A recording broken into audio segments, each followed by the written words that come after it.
I feel ashamed. This is my very first Jackie Chan review. That's right, Two Broke Girls. I said ashamed. Little Big Soldier, and I mean, other than his hit movies in the 90s, this is still a really good movie to start off with for Jackie Chan's first review for us. So this is one of his most recent films, and no, sorry, not English, but it is subtitled for us. The basic premise, backdrop of this story in this one is a war movie, but kind of an anti-war message. I thought that was kind of confusing at first before I started watching this movie, but it turns out that this is actually a really good idea. I like what Jackie Chan did with that. He was the writer, the director, and probably everything else involved in this movie. Does carry that message really well throughout the movie.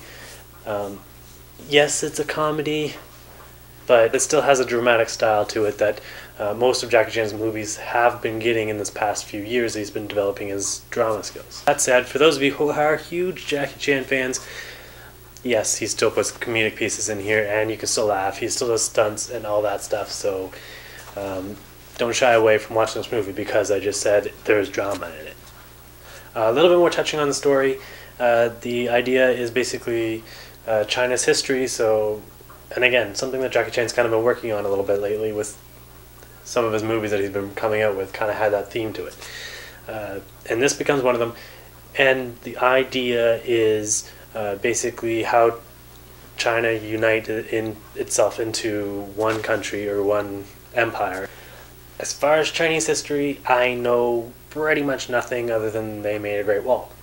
Not trying to be mean here, I just literally don't know much. So if those of you out there who do know some Chinese history may have watched this movie or not, comment below, let me know if you know the difference and if this story actually tells a really unique perspective, if it gets it right straight from the history books, because I have no idea. As far as what I do know from the story, it is actually very interesting because Jackie Chan plays a person who's not interested in war whatsoever. He's been kind of thrown into war, kind of conscripted to become one of the soldiers. Basically, the only thing he wants is to be a farmer out in the field, live a basic life, be humble, that kind of thing. But this war, and it seems like there's always a war happening, and that they can't get away from it. It's the time of many wars, and Jackie Chan's obviously lured in. I know I just said earlier on there's drama in this movie, there's some comedy, but if I'm really honest, there's a little bit of everything in this movie because you still get the action of some fight scenes, some war scenes and whatnot.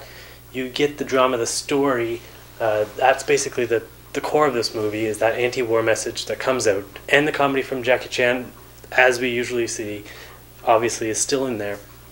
But I have to say there's also some musical pieces. You get some of the guys singing at times in this movie, and it's not a breakout singing like normal musicals work, where they sing for no reason. They're actually singing for some kind of reason in the movie. I just wanted to say that it's a little bit of everything. This movie gives you a lot of a different feel from all the different genres, and it's not pushing itself to deliver you any of those kind of mixed genres. I'm going to have to say, if you think comedy when you think Jackie Chan, like Rush Hour or something like that, you're not getting that in this movie, though there is still comedy in this movie. When you're thinking action, you're thinking, I don't know, Project A, Rumble in the Bronx, you're not getting that in the movie, but you are still getting some action. When you're thinking drama, perhaps, you're thinking, Who Am I? You're not getting that in the movie, you're getting a little bit more. Overall, it is a really rounded movie, and it gives you a lot of things. What I have to say of this movie is how it puts itself together in the story and how it delivers that anti-war message in a very subtle way throughout the entire movie. I really did enjoy that. Alright, truth be told, I have wanted to get this movie out for some time now, and it's been sitting on my shelf. I've been watching it a few extra times, and I'm a little negligent in getting it out. Because after watching it the first time, went straight out and bought the DVD. I really do enjoy this movie. On to rating time. 5 out of 5 acres. And you can watch this movie and get kind of more irony in that. On to the next review.